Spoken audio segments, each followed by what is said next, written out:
Hello and thanks for joining me for some more landscape photography. Now in this video I'm going to be taking you out to the coast and also sharing with you a really useful Photoshop technique. It'll only take me a couple of minutes to teach it you, but I think you'll find it invaluable. Now I'm not going to take any credit for it. It was taught to me in person by the incomparable Gary Norman, and if you don't know who Gary Norman is, I shall put a link in the description so you can check him out. But first I've got something of a confession. If you follow my channel, you may recall that round about 5 or 6 months ago, I put out a video talking about my initial reaction to the new OM Digital Systems OM1 camera. And I said at the time it was unlikely that I'd be upgrading. Well, as some of you know, I'm afraid I actually did upgrade. I have a really good series of excuses for it, not least of which my old EM1 Mark II was getting rather long in the tooth. But at the time that this came out, it took me by surprise because I don't really follow gear at all. So I only knew it had come out when people wrote in and asked me what my reaction was to it. Subsequent to that, I've looked at review videos, and don't panic, this is not going to be a review video. I probably won't be doing one because there are people far more capable than I who've already shared their thoughts.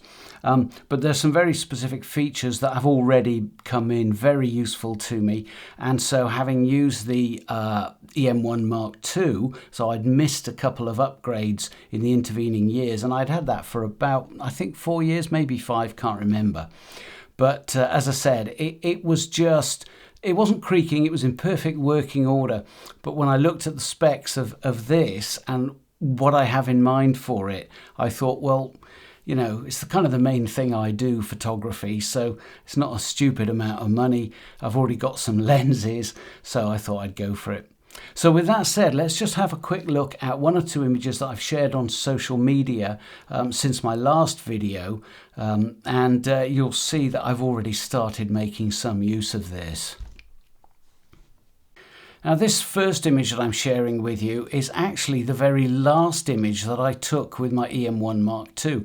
I knew that the new camera was on its way, so I knew that this would probably be the last time I'd take the old one out with me. It happened to be a group meetup for my Facebook group, and I'll put a link to that in the description as well. It was about 10 minutes before sunset. There was, I think, 9 or 10 of us out on this meetup. I think we all went for pretty much the same closing shot. But it just seemed reasonable to me that this should be the last image that I take with my old camera, since this exact same image was the first image I took with my camera. And I'm certainly not going to share that with you here. I did video it. If you want to scroll back through my back catalogue, you could dig it out and have a laugh. I didn't know what I was doing. I'd switched from APS-C to Micro Four Thirds and totally bodged the settings. But I think that after a few years, I sort of got the hang of it. And this next image is about 3 days after taking delivery of the OM1. And one of the features that I was particularly interested in is the absolutely jaw-dropping stabilization. And what's really clever about it is that when you look through the EVF, it has a little kind of indicator. So you've got a square with a box in the middle that moves around inside the square as you shake while holding the camera. As long as you can keep the box inside the boundary of the square, you know that the IBIS is compensating. So I held on to the camera for 6 seconds to take this image from a hotel window of the Albert Dock in Liverpool, and an unusual first image with a new camera.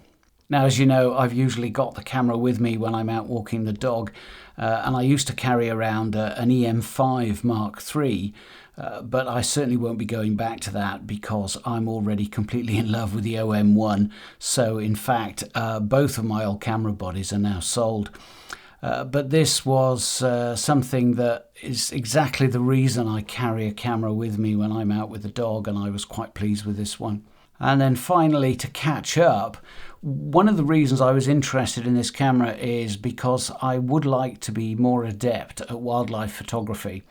And whilst this is by no means adept, This was what I could see through my rather dirty office window one morning. So I grabbed the camera. I happened to have the 40 to 150 on it and was able to get this shot. Now, I know perfectly well that there's no way I'd have got that shot of these woodpeckers squabbling on the bird feeder with my old Mark II. I'd tried and failed. So this was a first attempt with this new camera, and whilst this is by no means a high quality image, I'm still pretty pleased with it because I didn't even come that close. Anyway, there will be other aspects of this camera and features and bits and bobs that I'm bound to cover as I go along, and so hopefully you'll be able to learn more of my thoughts about it in future videos. Now let's head on down to the beach. It's midsummer and it's the sort of place that I love spending summer's evenings.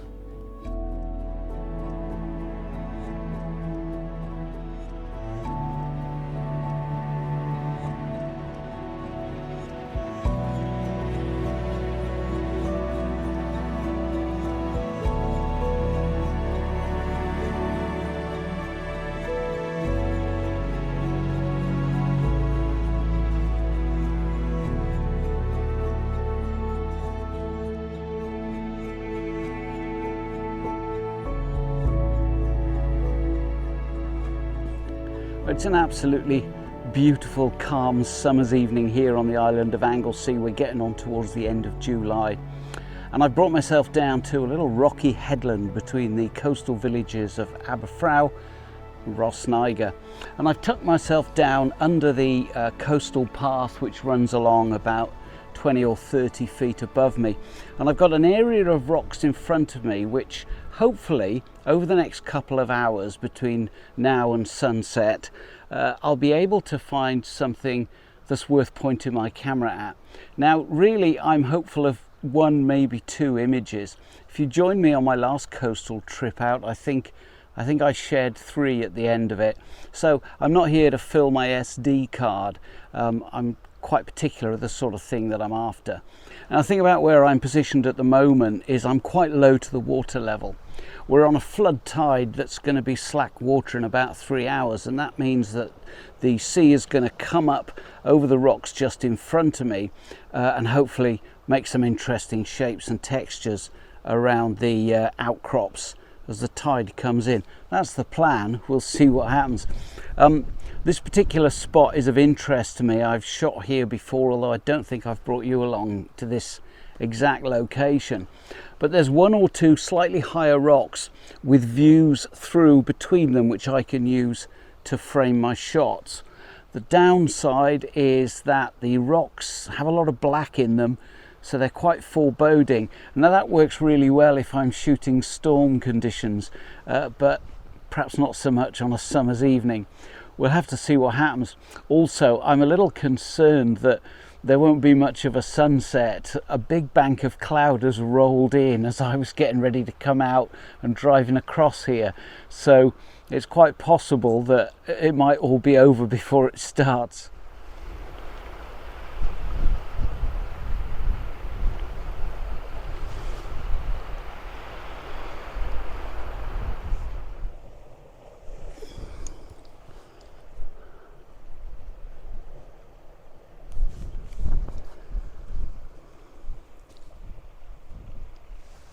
The problem is the light is too harsh at the moment to do anything with it. I really like it when you get the sun reflecting across a wide body of water towards you, kind of an instant lead-in line, but the problem is really it's going to be too harsh for the next hour or so. So I'm just sort of scoping out what I might do with this. These 2 rocks here make an interesting frame, and as the tide comes in through this gully, I've got my fingers crossed that I might be able to make something of that. I'm not entirely sure exactly how high the tide is going to be. I know that it's kind of an average spring tide, it's not a major one, but when you look at the splash zone and the seaweed kind of comes up to about here, so it's unlikely that this vegetation wouldn't be covered even on a neap tide, because it just wouldn't survive. So that gives me a good indication. There's a tip for you. It's worth looking out for that sort of thing. The other thing that I had hoped for was to use these 2 rocks just over here and get a shot through to Holyhead Mountain as the sun sets. But as you can see from the sky, it's not looking that promising at the moment.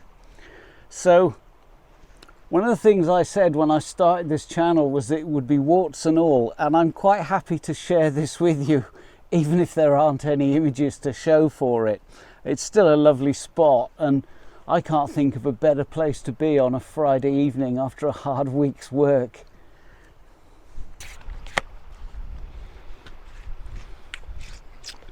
I wouldn't normally be setting my tripod up till I've got my composition pretty much dialed in, but I'm not going to be moving from this little gully come what may. I'm very familiar with the coast on both sides of where I am, and in these conditions there isn't really anything to improve on this, so I'll set up my shot and then probably just sit and look at the view for a while.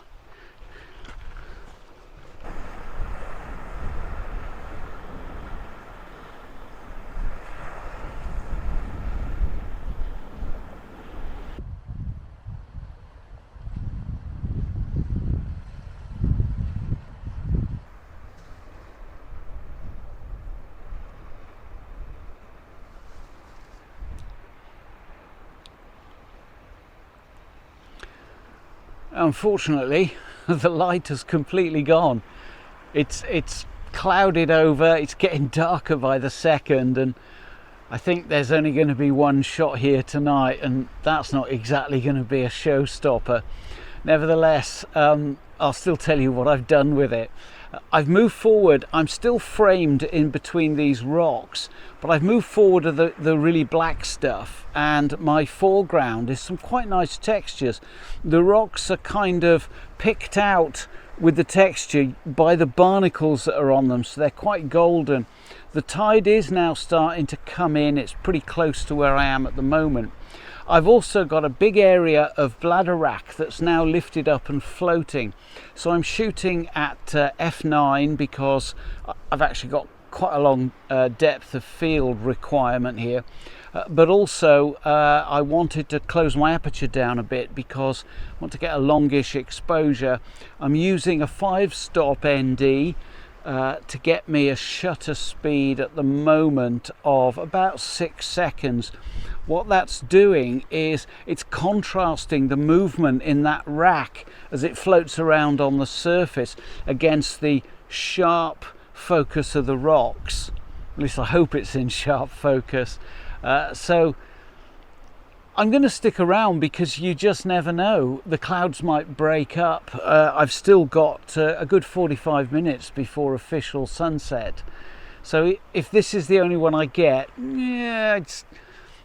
it's all right, I suppose. And frankly, just being out with the camera is a pleasure anyway. Unfortunately, I haven't been able to get out to the mountains recently at this time of year because I live really close to all the honeypot locations, and they're currently heaving. I have to go quite a lot further afield to find a quiet corner to myself, and I just haven't had the time. As soon as I manage it, I promise I'll take you with me.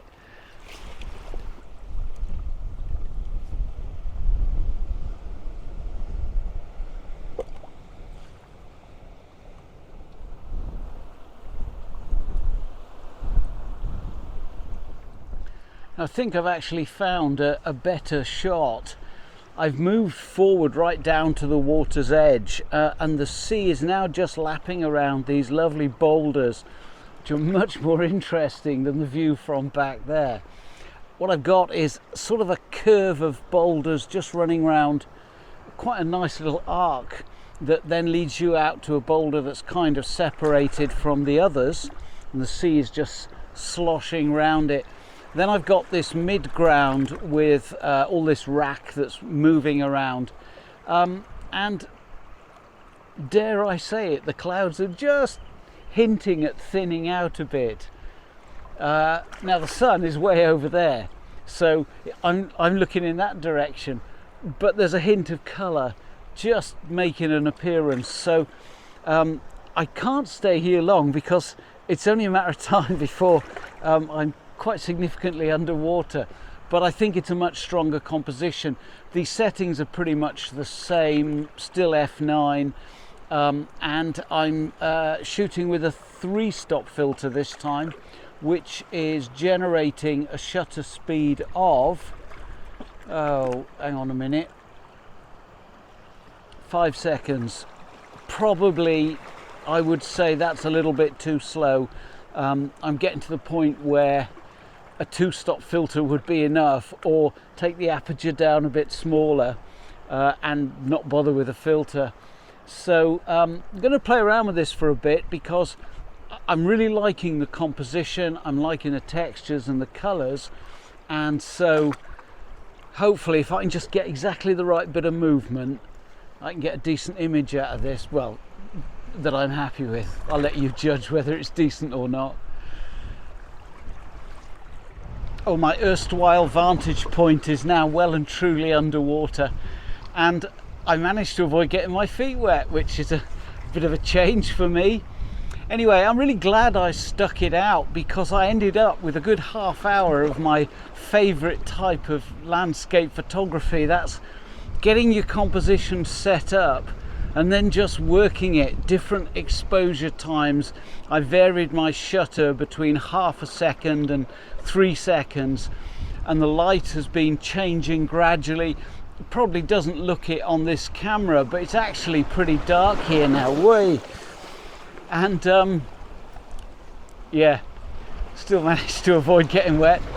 But yeah, it's pretty dark here now, so I have stuck it out. It didn't get any better light-wise, but I thoroughly enjoyed just working that composition.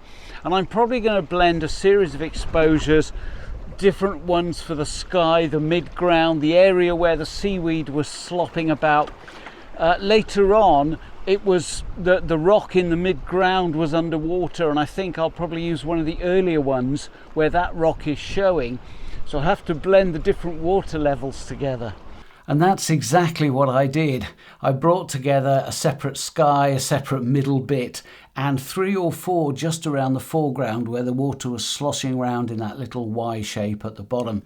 I'll share the 2 images that I made while I was down there with you at the end of this video.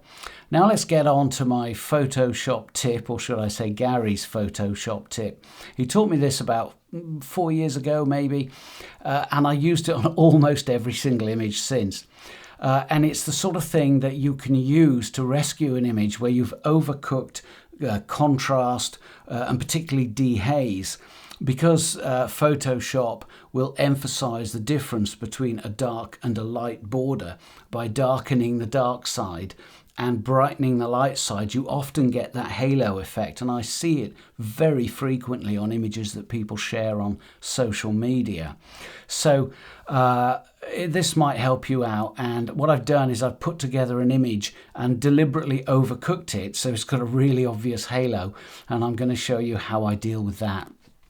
So here we are. This is one from an earlier trip out this year when I went to Llyndinas.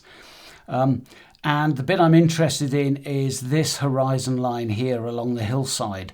And that's usually where you see this phenomenon crop up really noticeably. Also around dark rocks in light bodies of water.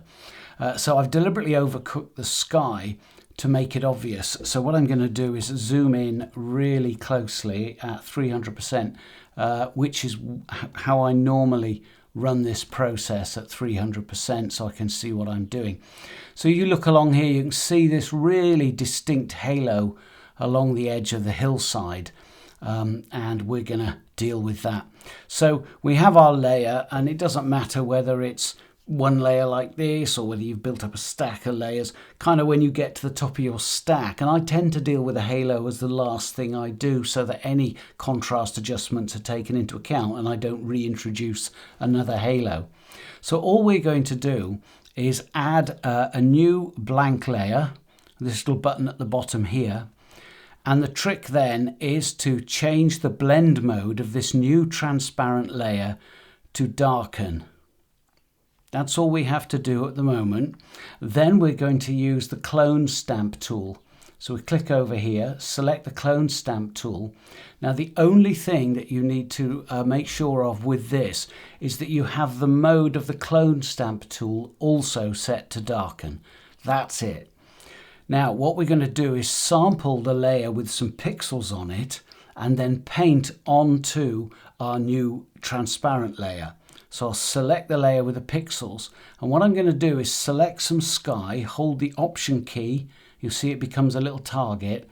I'm going to select some sky just above where the halo is, select the transparent layer, and I'm now simply going to paint onto the transparent layer. And can you see that halo just disappearing without affecting the darker hillside underneath the sky? You can see just come down here and it disappears. That's it. It's really that simple. You just go all the way along that line.